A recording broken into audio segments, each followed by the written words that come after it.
The Center for Arts and Music and the Rock and Roll Society of Edmonton have been near to my heart and dear to my soul for a very long time. Since the beginning, as a matter of fact. Curtis and Melanie are my guests today to talk about CAM, the Rock and Roll Society, and an event that's coming up this weekend that you should be at. Reluctantly. This podcast reluctantly sponsored by ThompsonMortgages.com. If you are set to renew your mortgage in 2026, reach out to Thompson Mortgages first. TimberBuiltHomes.ca. Homes and cottages, recreational dwellings, and more at TimberBuiltHomes.ca. Concept Clothing and Culture. Amazing custom-made clothes for men and for women at CONXEPPT.com. And Wendy Campbell, realtor at BlackmoreRealEstate.ca. If you would like to list your home, or if you're searching for your forever home, email Wendy at BlackmoreRealEstate.ca. WENDE at BlackmoreRealEstate.ca. Reluctantly. Curtis, Mel, good to see you. Hi there. Yeah, you too. You know what? Let's talk about the event that's coming up at the High Note Bar and Grill on Sunday, April 12th. The first thing we should make sure that, sometimes people are busy. They don't listen to a whole podcast. The last thing I'd want is for us to mention all the details at the end of the podcast when maybe there are fewer people listening. But Melanie, you want to tell us about what's happening on April 12th, Sunday at the High Note?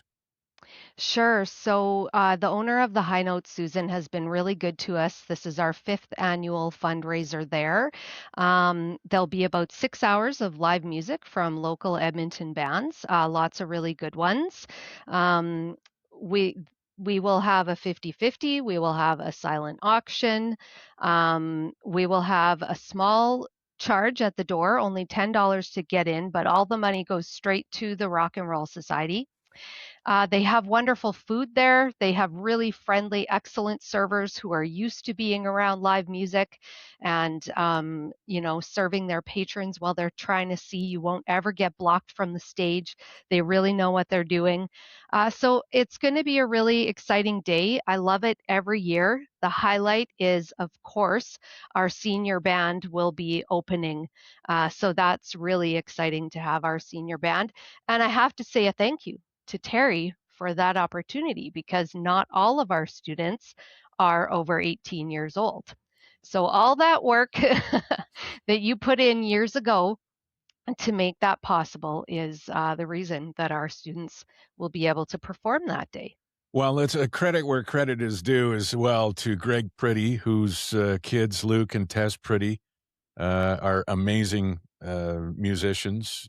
Greg Pretty was, this is when the government, and I'm not going to get into government stuff and all that stuff. Anyway, what it basically came down to was there were underage people working in Class A licensed establishments, and there was another party that accused them of exploiting underage workers. So the government at the time just said, that's it. No underage kids allowed in any bars whatsoever. Well, things like that, it really affected musicians who were underage, who were already making a decent living playing gigs. Luke and Tess Pretty were a perfect example. I remember Greg Pretty giving, God rest his soul, giving Luke and Tess and my son Riley drum lessons at the same time in Greg's basement. And then it moved on to Carson Cole, who of course had his kids, Chris and oh God. I know. The bass players. Why Oh, can't I no. ever remember Cody. Carson, Chris and Cody. Yep. Chris and Cody were part of Carson's band, and they toured around all over Alberta. And before that law was changed, they were making great money as underage performers in bars and just absolutely killing it. But when that law changed, it basically it almost prevented a generation of young musicians from having an opportunity to go and get live experience on stage and also benefit from the experience of older musicians who were all too happy to give that experience in that time. So when it changed back over It's funny, because I was, recording a podcast with Jeremy from the Beaumont Music Festival, and we were talking about that because Olivia Rose is gonna be appearing at the Beaumont Music Festival this year, and she was one of the performers that played the day we made that announcement at the Needle Vinyl Tavern, where, young people were allowed to go back in. It's, I mean, you think back to it, it's crazy how it worked. I'm father of the year. I smuggled my son in from 14 till 18 into bars all over Alberta as he was playing, but with his fake ID that I bought. Well, But yeah, this group of kids that we have playing, none of them have ever been in a bar before, and none of them are over 18. So we kind of have two senior bands right now, and so this is the one band that hasn't had a chance to do like the bar show. So they're all like, they're really excited. mhm, They're sort of like they don't know what to expect, and so they've never been in a bar. They're all under 18, and it's kind of like we've all been in bars, we've all played thousands of gigs and been to gigs and all this stuff, but to see that excitement is pretty fun. So yeah.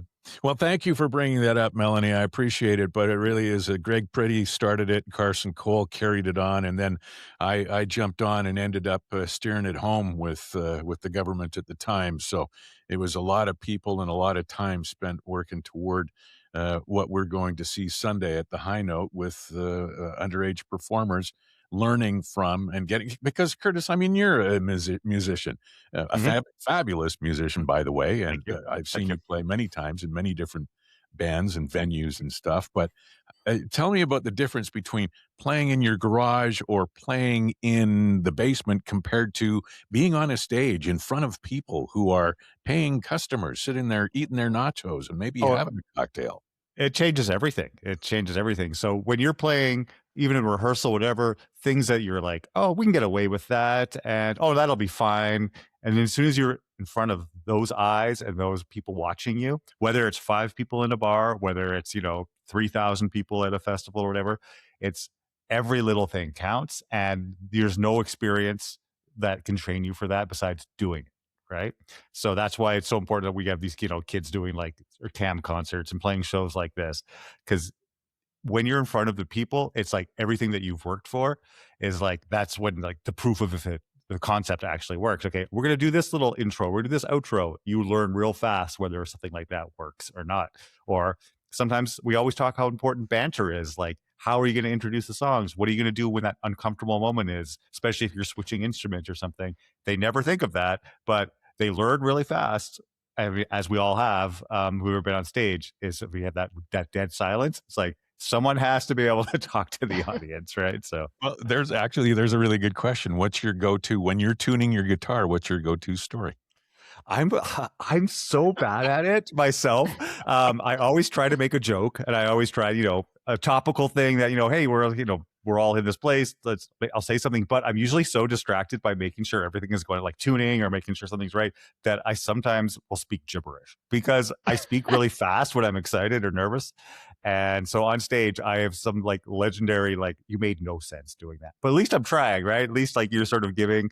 I don't like to necessarily have a pre-planned thing, but if you're like me, you probably should. So, and some people are more natural. Some people are like natural, like MCs or comedians, where they can really like do that. Whereas other people, sometimes you just want them to be like, "Thank you. Here's our next song." Right. So, Mhm. I just thought we're almost 10 minutes into the podcast, and I suppose we should properly introduce, you both. Melanie Kidder, you are the president of the Rock and Roll Society of Edmonton, correct? Yep, that's right. Okay. And your duties include Oh boy. everything everything from sweeping up to to organizing fundraisers?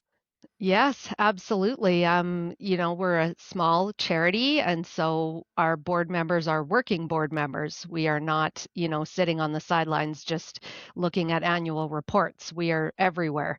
So yeah, I do all kinds of things, from formal things like signing authority for grants to really informal things like attending the students' concerts at the schools and stacking chairs and, like you said, the sweeping floors kind of thing, organizing fundraisers, speaking on behalf of the society, lots of different things. And Curtis, you are is the title director of the Center for Arts and Music? Is that what your is or what? I'm the program manager. So Okay. for the CAM program, I'm the program manager, meaning that I'm the one in the classes, making sure everything is going. Kids are getting the proper training, making sure that I'm talking to the staff at the schools, making sure we have the right rooms to be able to do it in. Sending letters to parents. I mean, I don't teach every class because we have been so busy at times where we actually teach concurrent classes, but all the instructors we have, I trust them implicitly. We're all on the same page, but just making sure, the curriculum is good, that we're all working towards the goal of getting the kids, ready to play a show, giving them confidence to work together, helping them write songs, helping them record songs, making sure that equipment is working for them to play, getting the information to their parents of what's happening with the program.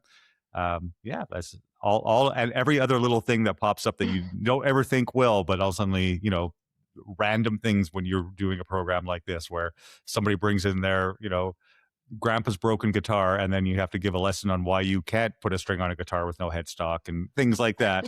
You know what I mean? So like all kinds of little things happen. So yeah. I guess that's a really good place to go to right now with the donations of instruments is a huge aspect of the Center for Arts and Music because hey, it's not flush with cash and instruments are expensive. But Mhm. if somebody's got a guitar or a keyboard that's been leaning up against a wall in a closet or something, or underneath the bed for a long period of time, and it's still functional, or at least it will take very little work to get functional, it's worth Functional is best. yeah, Functional is definitely best. Yeah. it's worth donating, and, I mean, this is not a place where you can drop off your junk, your garbage, or anything like that. We're looking for instruments where kids are gonna be able to learn, and, Mhm. Mel, let's go back to, well, I remember the beginnings of the Rock and Roll Society, of Edmonton, as Carson Cole and Jeff Kitlitz trying to bash together some 2x4s to build some studios in the basement of the Hull Block on 97th Hmm. Street in downtown Edmonton. It has Yeah. come quite a long way since then, hasn't it? Yeah, definitely. When the society was incorporated, like when it started, it was the first hall party was actually a fundraiser for a gentleman who had cancer, and it was some friends of his in a band who wanted to raise some money. And then, they thought, okay, I think we can do this a little better, and maybe we can, improve. And eventually, they decided to become a society after, unfortunately, that gentleman, Graham Calder, passed away. They decided to continue, and they thought, okay, we've got some money, let's buy some instruments and donate it to a school. One of the first schools that they went to didn't have a music program. So they were just like shocked. Like, not every school has a music program. They didn't know. So then they thought, okay, let's create a music program. So they ended up in Chinatown in Edmonton in the basement of the Hall Block, trying to create a studio, stapling blankets and things to the walls for soundproofing and trying to figure it out. The next challenge was that students had a hard time getting there sometimes. We try to work with students in vulnerable communities. So, communities that might have families that don't have a lot of extra money for transportation or programs paying fees, and so those students were having a hard time getting there. And it's about that time that I became involved, and we started talking about let's go to the students. So that's kind of how it evolved. And now we offer the program right after school or in school at lunchtime or during flex blocks, and we go to the students. So we really have created a completely barrier free program. We provide everything that they need, and we go to them, and then they're safe too. That was a huge part of it, right? Was making them travel by themselves after school, going somewhere and that maybe they've never been before, and so they can stay right in their school and come straight to us. And that was, it takes time for things like this to come about. That time in Hall Block was really fun with Carson Cole and the Kitlitz brothers and trying to figure it out, but I think we have a much further reach now. Let me tell you about my mortgage broker for a moment. Mike at thompsonmortgages.com has been client focused for over 17 years. They take care of all the financial components of your real estate purchase so that you can concentrate on finding the perfect home. Whether you're a first time buyer or renewing like so many other people in 2026, let thompsonmortgages.com work for you. They find the lender and it costs you nothing for their services. The lender pays. Download the app and get pre-approved in 60 seconds. thompsonmortgages.com, 780-413-6743. Tell them you heard about them on the Reluctantly podcast. Reluctantly. I'd like to take a moment to tell you how excited I am to welcome a new partner on the Reluctantly podcast. It's Timber Built Homes. Their focus is timber homes and cottages, year-round living, recreational dwellings, and beyond that, pavilions, barns, and freestanding timber-built offices. Complete information is available at timberbuilthomes.ca, and it's also where you'll learn about Timberbuilt's Home in a Box. It's fantastic. An entire home package shipped in a sea can anywhere in the world right to your build site. See the floor plans, sample builds, photo gallery, and most important, the prices right on their website, timberbuilthomes.ca. And please let them know that you heard about them on the Reluctantly podcast. I remember one of the things that Carson and Whittled Gooter, my former lawyer, God rest his Mine soul too. too. Yeah. Whittled, we talked about it, and we talked about how the kids were in between school and when their parents get home from work. That tended to be the time where kids would get into the most trouble. So the idea was to design a program at that time to keep the kids out of trouble. And if it was just 2 kids, 4 kids, 10 kids, whatever, it just meant that there was 2 or 4 or 10 kids that weren't in trouble. They were trying to learn music. And Curtis, maybe you can tell, because you've been with the program for a long time, you can talk about the the way that kids change, where they have an opportunity to not only go in and see that this is a viable program, a valuable program, but it also gives them an opportunity to have an outlet, to write their feelings down, to be angry and express that in a controlled situation where it's encouraged, but also given the opportunity to be expressed and for good, right? Oh yeah, That's important. 100%. Yeah. So beside that, even before the expression part, the attendance, like for kids to even be at school, kids will often, if they know there's like rock band cam class that day, they will be at school more, right? So that's his first thing. Like coming to this class makes them even go to school more. So better grades, being in school. And then we get a lot of students that they might fall through the cracks a little bit in terms of like, okay, well, maybe there is a music program, but it's classical and they don't want to play flute, or it might be too big, like there's 30 kids in a band class. They might kind of fall through the cracks. Like, are they don't interested in that kind of music, but they want to play rock? That sounds cool. They want to play pop or rock. And then they join and they make friends. They realize, oh, this is a safe place to be. I can express myself.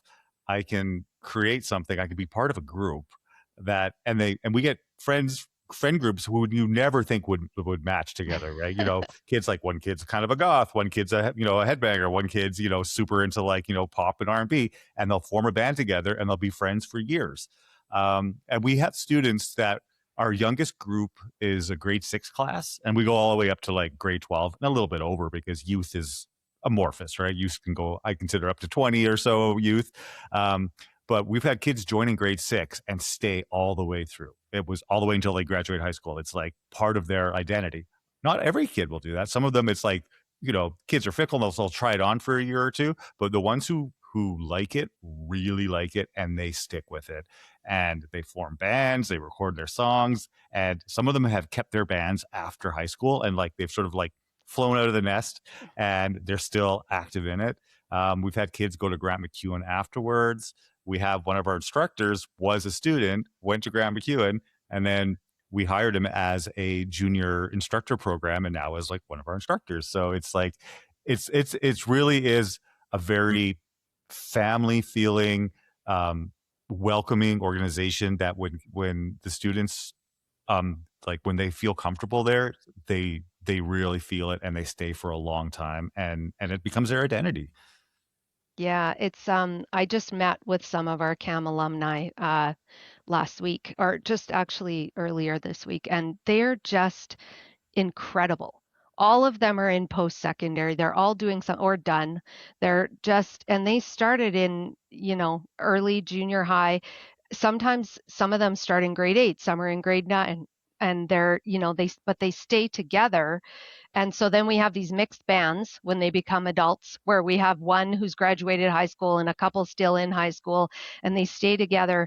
And I know from, my full-time job and, working in the social work field, and overseeing a lot of different types of after-school programs and sports and things, that we have a really high recidivism rate. Like they stick with it, like Curtis said, from sometimes grade 6 to 12 and beyond, and with that friend group and have really strong bonds. And so I think it's quite unique. I know that, in sports, sometimes you do, but sometimes you'll change teams as you go up in grades and you'll be with a whole different group of people. And so I just think it's really cool that they form these lifelong relationships.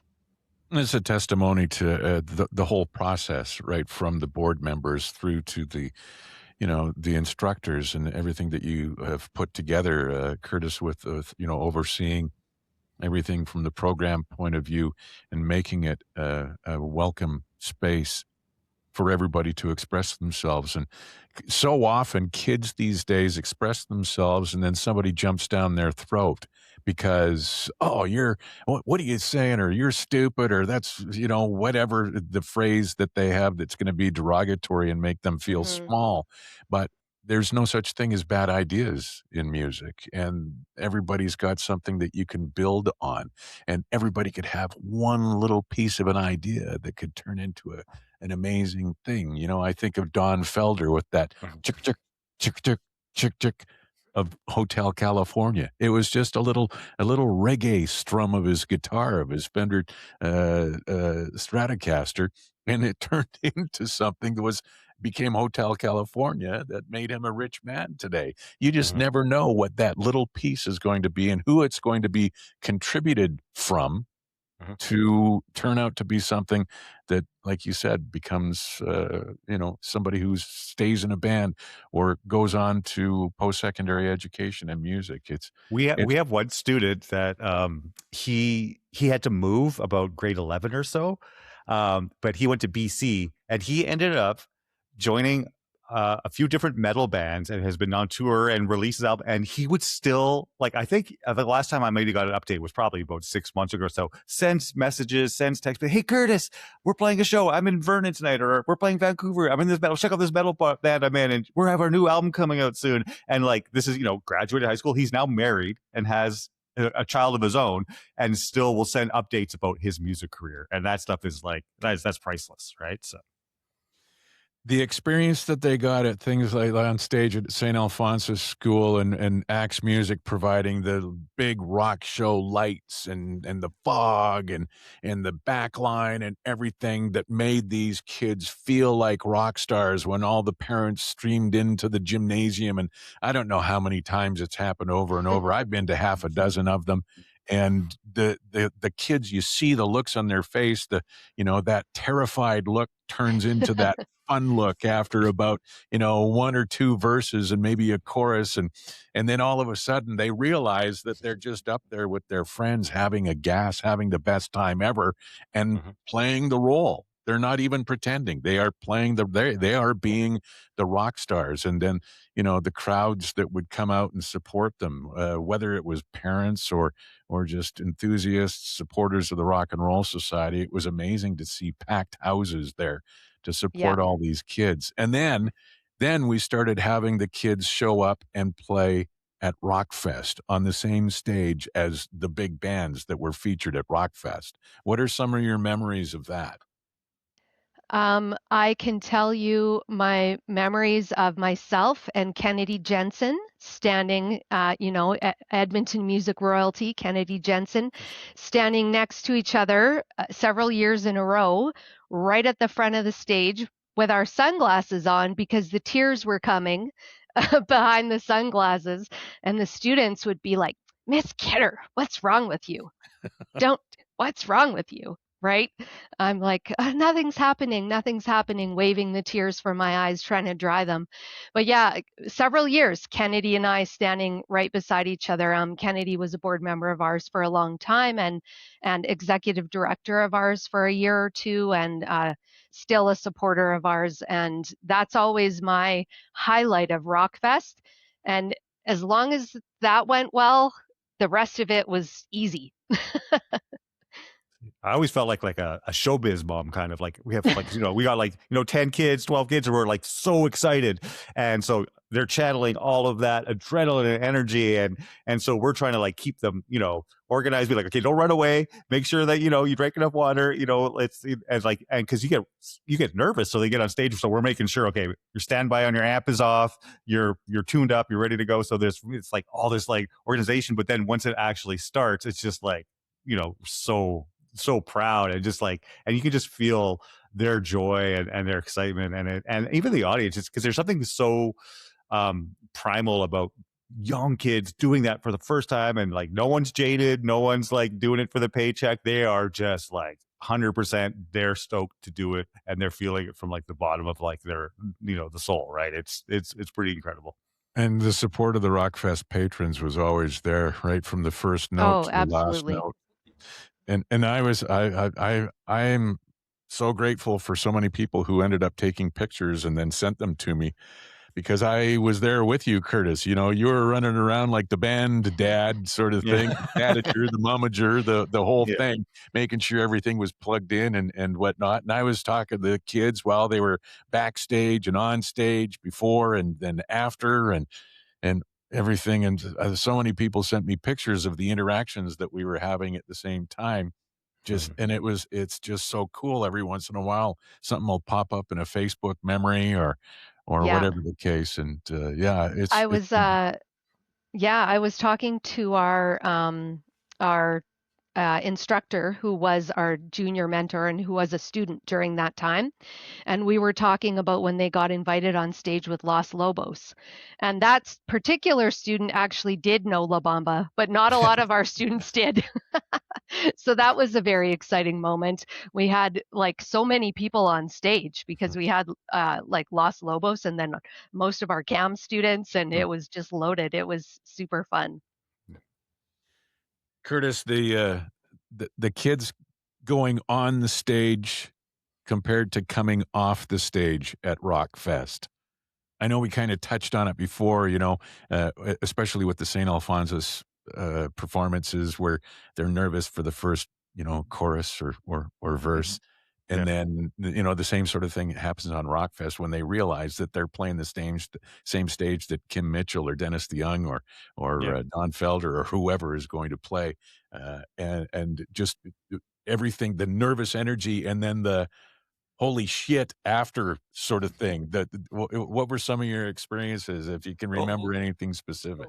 Well, they sometimes feel like gods after that, right? So they're on stage, they're super nervous, and they're like they're hard to control, and they're all having their own like sort of issues with like keeping their nerves in check. And then afterwards, they're like, "Oh, we were so good, we were so great, they loved us," and like and then sometimes you have to be like, "Okay, dial it down a little bit. You guys are great, but there's still more we could do." So like it's almost like that's the final victory. We did so good, but like no, you want to keep that energy up. You want to be able to do that in more performances. And I also always try and stress this, like you have to treat every show like it's a rock fest, right? Even if you're playing in front of 5 people and playing 10 people or whatever, it's like just like not every show is going to be the huge backline with like the adoring huge crowd that's there. Sometimes you're gonna have to some of those like struggling shows, but you have to put as much into that as you put into these big shows too, right? So that's a big Carson lesson. Cole. Yeah, I remember Carson Cole telling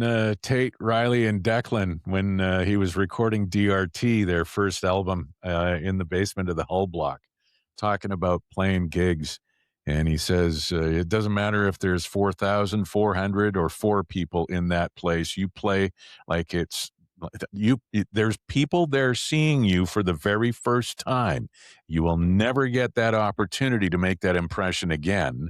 So you better play like the Dickens, play like nobody's business, and Yep. knock those people out.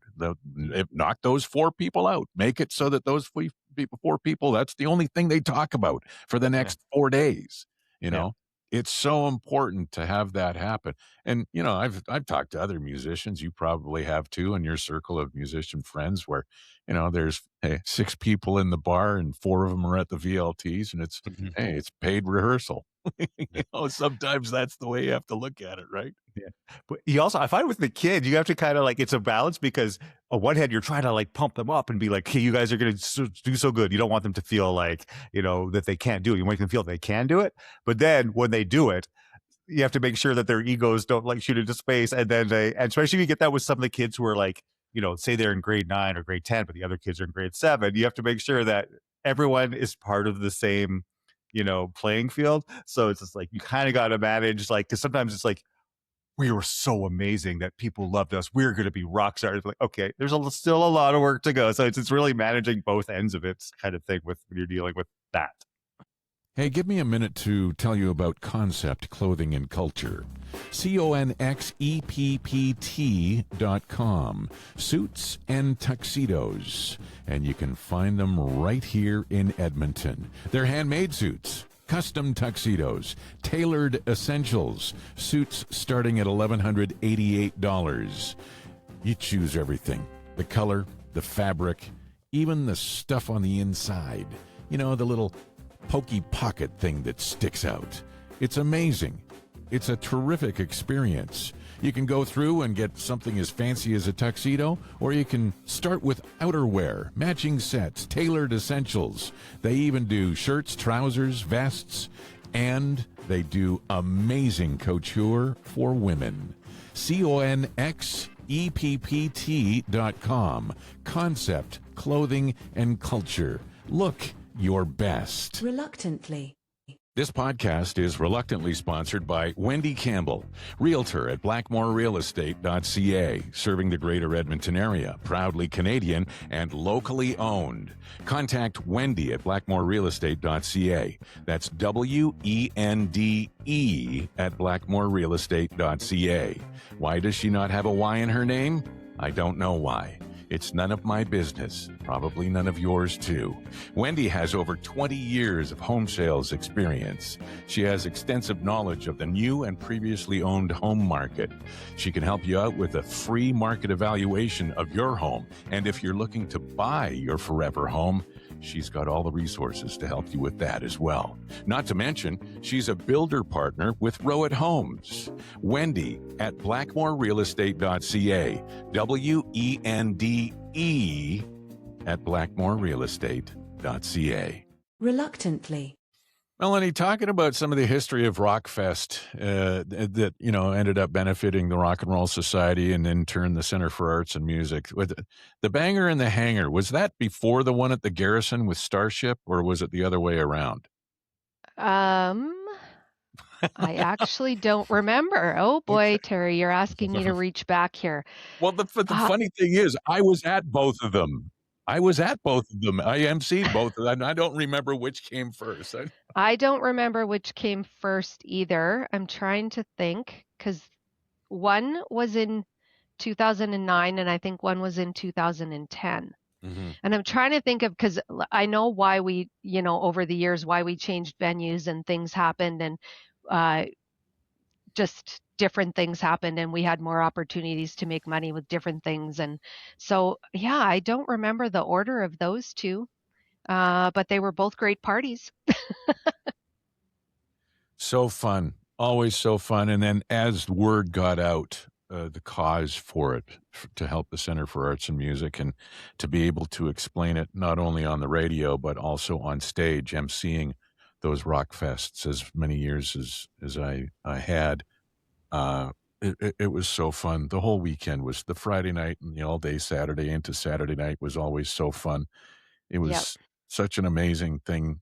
ended up being a terrific fundraiser for the Center for Arts and Music and the Rock and Roll Society. The challenges, though, eventually reared their ugly head. There was, well, COVID for one, the restructuring of Horlack Park, and then it's just Yeah. the plain expense, the costs of putting on a festival like that. Those are some of the challenges, I suppose, from that point of view, huh, Mel? Yeah, definitely. We get people ask us all the time. I have a lovely Rockfest banner behind me today. We also, we all have a lot of memories there, and people often say, like, when's there going to be another Rockfest? Every time there's a different, when COVID was over, when's there going to be another Rockfest? Now Horlock Park is opening. I've received many messages. Are you going to do Rockfest again? Are you going to do Rockfest again? And the cost, everything costs more now. The cost to pay the artist, the cost for the insurance, the cost to rent the venue, like everything that we just we always have to put our Center for Arts and Music, our CAM program first, and we can't take a risk of putting a lot of money into an outdoor event that could be rained out. There, like I'm sure you remember, Terry, some cold years at Rockfest. I remember one year running out to Timmy's to go buy a whole bunch of boxes of coffee because our poor volunteers were freezing their hands in bucket of ice getting beer out. And I remember going to buy more red wine because we sold out of red wine because it was so cold. People didn't want the beer. It was very stressful, often, the weather. Among other things. But that was always a thing. It's a gamble in Edmonton to run an outdoor festival when you don't really make money on ticket sales. You make money on the people who show up and they're buying the merch and they're buying the alcohol and they're spending money on things. So it's risky, and we're just not in the position after COVID and kind of bouncing back from that to be taking a risk like that. But we do miss it too so much. We miss it a lot. From a Center for Arts and Music point of view, Curtis, what is your biggest challenge right now as you see the numbers, you see what's coming in, you see the donations and how people are helping out? What is it that is it something where it's numbers of students where you could wish you could help more, or is it the program? Is it better if it's a little more compact? How do you see things with the instructors and the kids coming in to be a part of it? Well, the hard thing for us is that we never say no to anybody for students. We never want to say no. So basically, it's like, I mean, if we get 5 kids in the middle of May being like, we want to join this year, we like, you had your chance, but like at the beginning of the year, it's like sometimes we'll have classes of 15 people and stuff. And a lot of our classes, because we do a lot of after school stuff, so that's why we're always looking for other times in the day so we can be able to run more, not have this traffic jam of being stretched too thin when we're all wanted at the same time kind of thing. That's when we get the concurrent classes things. So I guess the challenges are finding the daytime hours to best utilize all of the instructors, sharing space with schools, because schools are packed, right? So we've been so lucky with the schools we're in for the last few years, but it is Tetris, because sometimes you're sharing a gear closet with the music program or the drama room or something like that. So we have such the schools we are in have been amazing in that sense. But there always is like making sure that there's room for the equipment, making sure that we have enough instructors to handle the amount of students that we have. Making sure that the equipment is all working and that we have enough guitars and keyboards to put into people's hands when they need it. Making sure that the instructors are able to be paid for their time for everything that they're doing. So that's always any nonprofit is always making sure like the staff is able to like be paid and things like that, right? So Mel, what We would is love the to pay them more. yeah, well, That's yeah, my dream, is we yeah. would love to be able to pay them more. We have the best instructors. The Curtis is a wizard at recruiting other musicians that he knows that will fit into this program. And so that's a special kind of music teacher and instructor that will work in a program like this for the love of it, not for the fancy wage that we give them. They're always paid, but it's not, what they deserve by any stretch of the imagination. They're excellent. And from a board member and somebody who's passionate about this program, somebody who's always like so grateful and sees the interaction between the students and the instructors and how special it is, like I wish we could pay them more. It's tough. What do you see in the next 3 to 5 years for the Rock and Roll Society of Edmonton and the Center for Arts and Music, Mel? Yeah, so we're really trying to diversify our funding streams right now. So we did become a registered charity a couple of years ago, and we've had casinos, but those only happen every couple of years. We do get grants and things we apply, and so but those, they start to dwindle. Everybody's applying for these grants, and nobody's putting more money into them, whatever they come from, whether it's foundations or the government grants or whatever. You're competing with a lot of other nonprofits and charities, and every year the general pot seems to be a bit smaller, but we're all still applying. And so that's tough. So we've recently applied for a bingo license. We're working some bingos. We're, just fundraisers, smaller fundraisers, which are less risk. So, we had like Back to Our Roots last year, which is kind of how the Rock and Roll Society started with smaller hall parties. We don't need a $300,000 budget to put on a hall party, like something like Rockfest would cost, or more than that. And Uh-huh. so, just trying to diversify our funding streams from a board perspective, that's huge for us. Rockfest, the Rock and Roll Society of Edmonton, and the Center for Arts and Music has, like I said off the top, always been near and dear to my heart and my soul. It started with helping the Kitlitz boys and Carson Cole bang together 2x4s to create studios in the basement of the Hull block. And for my son, it started with him in DRT with Tate and Declan in the first few times that kids were being a part of the Center for Arts and Music, where they went in and they were helping kids. They were kids themselves. They were only 13, 14, 15 years old, and they were in there mentoring kids already, some that were older than them on some of the instruments, just because they had that situation already kind of shorn up of being in a band and having recorded an album. Then with Rockfest, my daughter Kate in the 2019 Rockfest was helping out. She was our Um, summer staff yeah, with Todd. yeah. Yeah, So helping us produce Rockfest. yeah, so my daughter, who, who was just, I don't even think she was out of high school yet. I don't think she was just out of high school anyway. Just, I think she graduated and she was like deciding what to do in the fall. Yeah.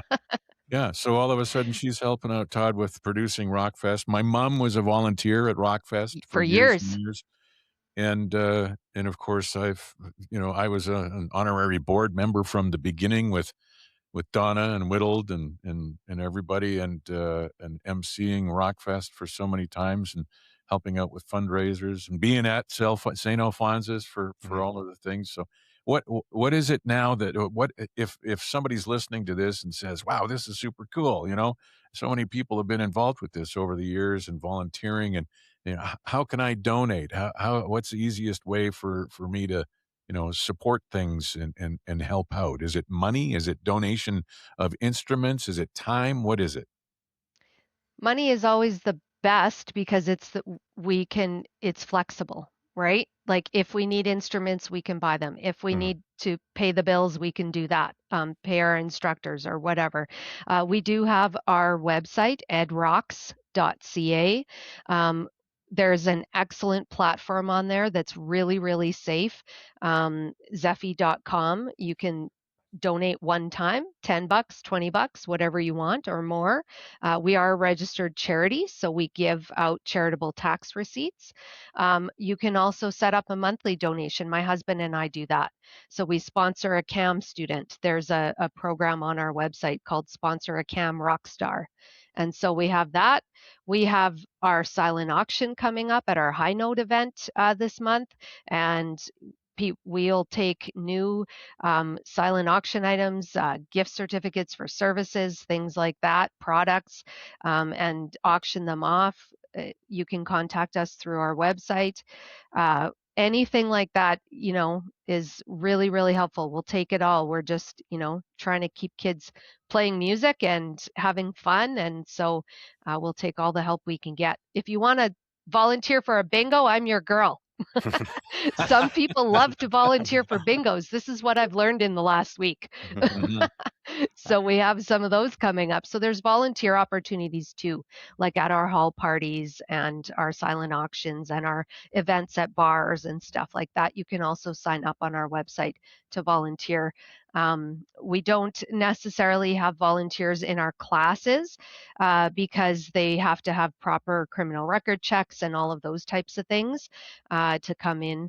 But we definitely need help at our events and fundraising events. Yeah. Yeah. And as far as donating instruments go, like there's also on the website, you can email in there and say if you have something. It's really time dependent on what we need. Like sometimes we're flush with drums, other times everything is broken. So I would always like to, see what people are donating, and it just depends on what time of the year it is, what is particularly happening, because sometimes like, oh my god, we really need an extra bass, or we need two basses, or maybe we're okay for now. But always check, because we are a constantly moving and growing thing, and kids are very hard on instruments. If you've seen a bunch of junior high and high school kids like bash around on guitars and they get used by multiple bands, multiple kids, so it really changes. So yeah, if you have instruments in mind, just email and I could let you know, right away, whether it's something we can use or not. So I just thought of something, and I don't know if this is something that's implemented already, but is there an account at Long and McQuaid or a music shop or something like that that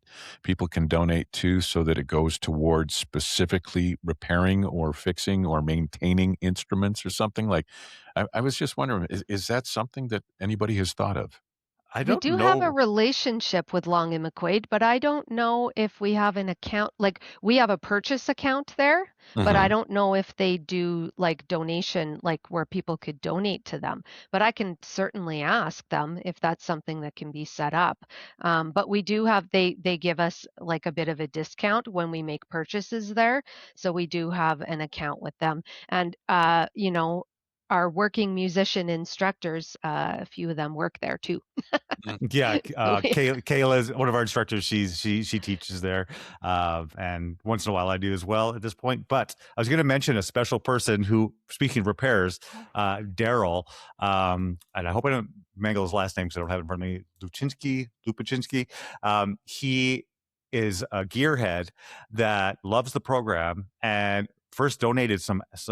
I think he donated a few amps, like vintage little amps, and we still use them in the schools. They're like from the 50s, but they're like little one knob amps. They're actually great for the program because they're simple to use and they're perfect in the classroom.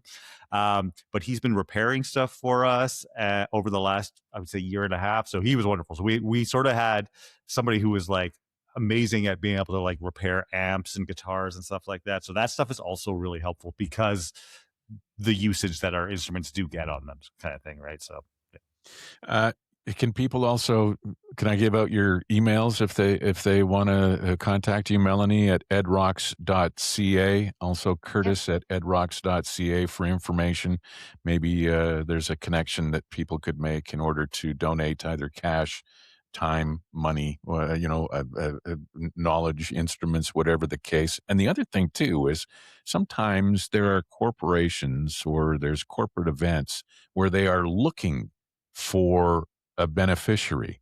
And with the Center for Arts and Music being registered charity, And if somebody's looking for a place to funnel their donations from their golf tournament or their gala evening or their staff party or their, daily donation thing that happens through work or something, sometimes, Yep. they'll have Mhm. a payroll deduction or something like that. Maybe that's something that could be instigated through this as well. Absolutely, it Mhm. can. I also just got like a long service award at work, and in lieu of getting some crappy thing that they ordered from somewhere, they had a donation thing. I didn't even know. And so I just did a donation to the Rock and Roll Society. So people might have programs like that at their work too. Or like you said, things where they take something off a paycheck or something and they just send it right to the registered charity. Lots of places do social justice activities, where they all join together to do something. Uh, Certainly, they can do that. And like you said, we're a registered charity, so we would love that. There's lots of possibilities. And the event, of course, coming up on Sunday, April 12th at the High Note Bar and Grill. It's on 118th Avenue, 12315 118th Avenue. It's from 2 till 8 p.m. It's a Sunday. It's a $10 cover charge, gets you in for the entire event where you get to see 6 bands or artists performing, all in support of the Center for Arts and Music. And, of course, the CAM Kids will be performing to open things up as well. So Mhm. Curtis Yeah. and Melanie, thank you so much for doing this. And I hope a few people listen to this podcast and pay a $10 cover charge and go and support. 100%. Thank you. Yeah. Thank you for the opportunity to share Mm. about it, Terry. We appreciate it. Yes, thank you. Reluctantly. This podcast reluctantly sponsored by ThompsonMortgages.com. If you are set to renew your mortgage in 2026, reach out to Thompson Mortgages first. TimberBuiltHomes.ca. Homes and cottages, recreational dwellings, and more at TimberBuiltHomes.ca. Concept Clothing and Culture. Amazing custom-made clothes for men and for women at CONXEPPT.com. And Wendy Campbell, Realtor at BlackmoreRealEstate.ca. If you would like to list your home, or if you're searching for your forever home, email Wendy at BlackmoreRealEstate.ca. WENDE at BlackmoreRealEstate.ca. Reluctantly.